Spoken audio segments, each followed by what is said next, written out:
So now we're going to talk about intuitive eating, and this is an approach that Beyond Hunger supports and teaches. Paying attention to natural signs of hunger and satisfaction can improve our overall health and well-being. We are all born to eat in an intuitive way. So what do you think a baby does when it's hungry or full? It cries. It cries, yeah. And what about when it's full? Do you see it usually turn its head? Yeah. I don't know. Sometimes if I'm really, really hungry, I get kind of dizzy. My stomach growls, or I don't know, I can just know that I'm hungry. When I'm hungry, my stomach starts to grumble too, and I also get cranky. When I get really tired. I get really irritable when I'm hungry. Random things tick me off. I know I'm hungry when I start feeling down. I know I'm hungry when I get this pit in my stomach and I feel a little shaky, and that's probably way past the time when I should have eaten, and I'm low energy. I notice I'm hungry also when I get irritable or have low energy. I know that I'm hungry when I get a headache, or I also can tell that I'm hungry when food smells good and when it looks good, and because a lot of times when I'm full it's not appealing. So what is normal eating? Normal eating is being able to eat when you are hungry and continue to eat until you are satisfied. It is being able to choose food you like and eat it and truly get enough of it, not just stop eating because you think you should. Normal eating is being able to listen to yourself so you can choose foods that feel good in your body and not being restrictive so that you miss out on pleasurable foods. In short, normal eating is flexible. It varies in response to your emotions, your schedule, your hunger, and your proximity to food. And we're also talking about excessive eating, overeating, as well as restrictive eating. Here's a hunger scale that Beyond Hunger also uses, and a lot of the treatment programs I was in used it as well. When I first started, I had no idea that there were so many things I could feel about my hunger. Maybe knew 2, starving, maybe 3, but nothing else. So it was really hard to get back in touch with my body, but by using this hunger scale, it helped over time if I kept up with it. So now we usually have people close their eyes and just decide for themselves where they're at in their body on this hunger scale.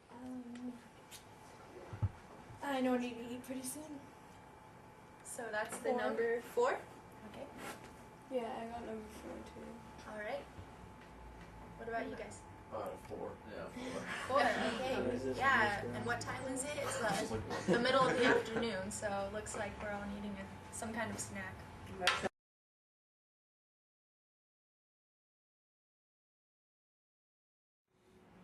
Emotional wisdom is something that we all use and have gotten in touch with in our recovery. Many times we eat not because we are hungry, but because we are stressed, angry, sad, or anxious. By learning to express and process these emotions effectively, we can better meet our own needs and not rely on food to help us cope with emotional problems. No one is happy all the time. Not even happy people are happy all the time. But it can be uncomfortable when our emotions become intense. This is so because we've never learned how to actually be with our feelings or hold them. I mean, maybe some people have, but the majority of us, from a young age, we're told not to cry, or why are you angry? There's all of these questioning emotions or putting a label on them instead of just being with them. We don't always know what to do. We often look for ways to numb out. People sometimes turn to drinking, smoking, drugs, or shopping to cover up pain they are feeling. And they also turn their pain onto their bodies and obsess about our body and what we can eat. You probably hear people say, I feel fat, but the thing is you can't feel fat because fat isn't a feeling, it's just a code word for maybe I feel sad or uncomfortable in my body. But Fat is a substance, and usually you hear the dialogue of, oh, I feel fat, and then the other person will say, oh, well, you're not as fat as me. So we want to encourage people to try to look at the deeper meanings of that.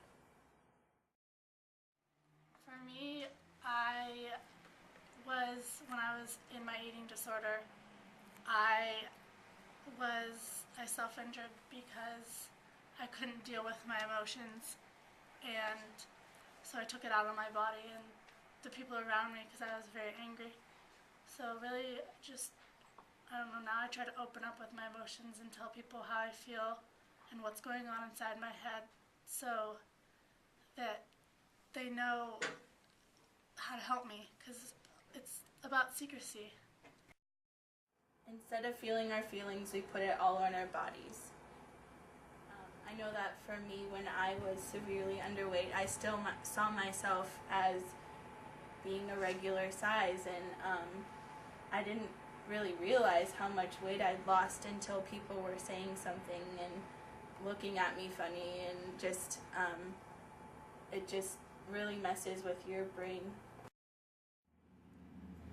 Okay, so now what we usually do is we have someone read this quote, a volunteer. This is by Carol, the founder of Beyond Hunger. So could we get a volunteer to read that for us? Every time I get on a scale and judge myself by a pound gained or lost, I lose a piece of my integrity. Every time I diet and don't listen to the needs of my body, I deprive myself of my own truth and my internal wisdom to choose what is best for me. Every time I look in the mirror and see that my body is fat and ugly, I lose a piece of my soul. Every time I judge another person for having a certain body type, I lose a piece of my humanity. Hidden behind all of this self-hatred, obsession with imperfection, and trying to be what we are not, is a rich, powerful source of creativity, passion, power that is the most brilliant manifestation of who we really are in all of our beauty, integrity, and glory. Carol Norwood. So the main thing I want to do is give hope to people out there struggling with this issue that think that they're always going to have this. That's not true. This can be over. It can be completely cured. You don't have to be afraid of food. You don't have to hate your body. You can learn how to take care of yourselves. And we can all be better people for it.